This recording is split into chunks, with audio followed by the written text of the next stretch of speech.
आज हम डिकोड करेंगे एक ऐसी सच्ची घटना को जिसने नए साल के एक खूबसूरत जश्न को भयानक खौफ में बदल दिया।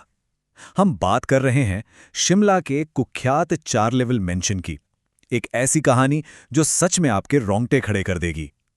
तो चलिए, बिना किसी देरी के सीधे इस घटना की तह तक चलते हैं और समझते हैं कि वहां असल में क्या हुआ था। सोचिए, आप अपनी एनिवर्सरी और न्यू ईयर सेलिब्रेट कर रहे हैं, सब कुछ एकदम परफेक्ट है, लेकिन फिर सिर्फ एक गलत फैसला और आपकी जिंदगी का सबसे डरावना सपना हकीकत बन जाता है। आखिर एक जश्न की रात एक खौफनाक बुरे सपने में कैसे बदल गई? चलिए इस पूरी घटना को स्टेप बाय स्टेप समझते हैं। तो चलिए शुरुआत से शुरू करते हैं, शिमला की उस खौफनाक रात से।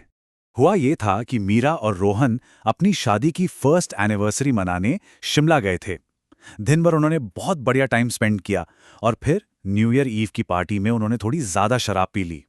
अब नशे की हालत में होटल लौटते वक्त रास्ते में उनकी नजर एक बहुत ही पुरानी और वीरान सी बिल्डिंग पर पड़ी। ये था चार्लविल मैंशन। और बस यहीं उनसे वो सबसे बड़ी गलती हो गई। मैंशन बिल्कुल सुनसान था, जैसे सालों से वहां कोई ना आया हो। मेन गेट पर एक बड़ा सा ताला लटका था। लेकिन नशे में एडवेंचर की तलाश थी, तो मीरा ने रोहन का हाथ पकड़ा और उसे पिछले दरवाजे से सीधे अंदर ले गई। उन्होंने एक बार भी नहीं सोचा कि आखिर इस पुरानी इमारत को बंद क्यों रखा गया है और लोकल्स वहां जाने से क्यों घबराते हैं। और यहां से शुरू होता है चार्लविल मैंशन का वो असली और डरावना श्राप। अंदर जाते ही दोनों नशे में खूब शोर मचा रहे थे।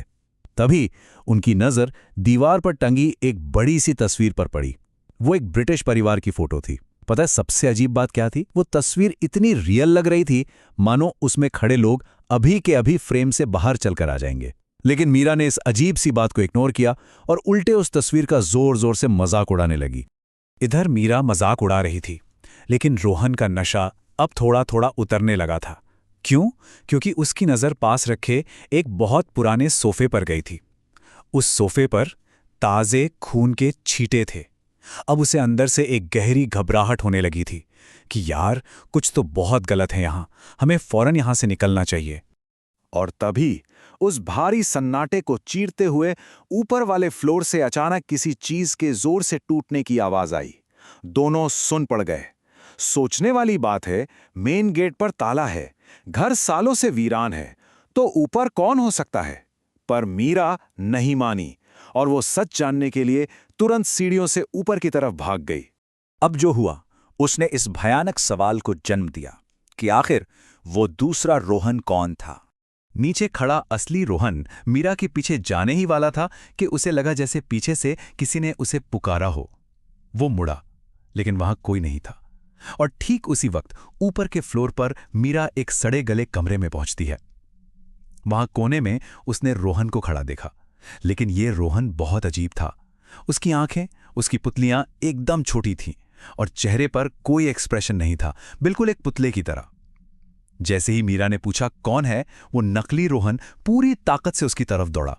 इसके बाद सामने आया उस तस्वीर का खूनी सच।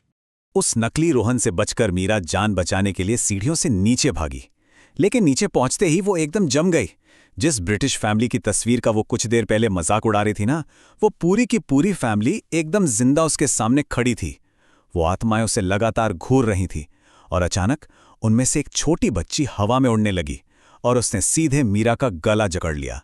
देखते ही देखते मीरा की आंखों से खून बहने लगा और वो चीखते हुए वहीं बेहोश होकर गिर पड़ी। अब इस पूरी घटना को जरा रोहन के नजरिए से देखिए। मीरा की चीख सुनकर जब वो ऊपर आया तो उसे वहां कोई आत्मा, कोई ब्रिटिश परिवार नहीं दिखा। उसने सिर्फ ये देखा कि कोई ना दिखने वाली ताकत, कोई अदृश्य शक्ति मीरा का गला दबा रही है।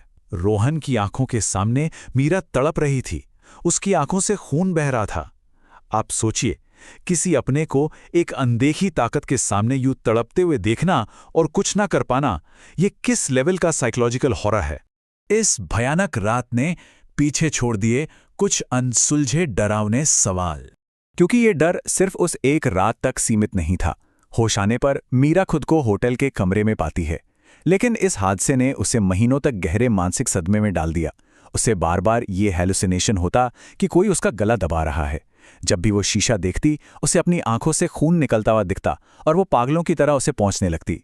एक बहुत लंबे मेडिकल इलाज के बाद जाकर ही उसकी हालत में थोड़ा सुधार आ पाया। लेकिन क्या ये कहानी यहीं खत्म हो गई? बिल्कुल नहीं।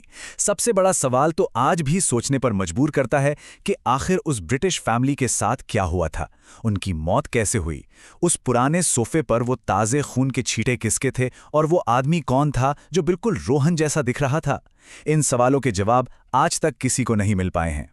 क्या उस परिवार की आत्माएं आज भी सच में उसी मैंशन में भटक रही हैं? क्या वो आज भी चार्ल्सविल मैंशन के उन अंधेरे कमरों में कैद हैं, किसी नए शिकार के आने का इंतजार कर रही हैं? ये एक ऐसा रहस्य है जिसे सुलझाने की हिम्मत शायद ही कोई करेगा।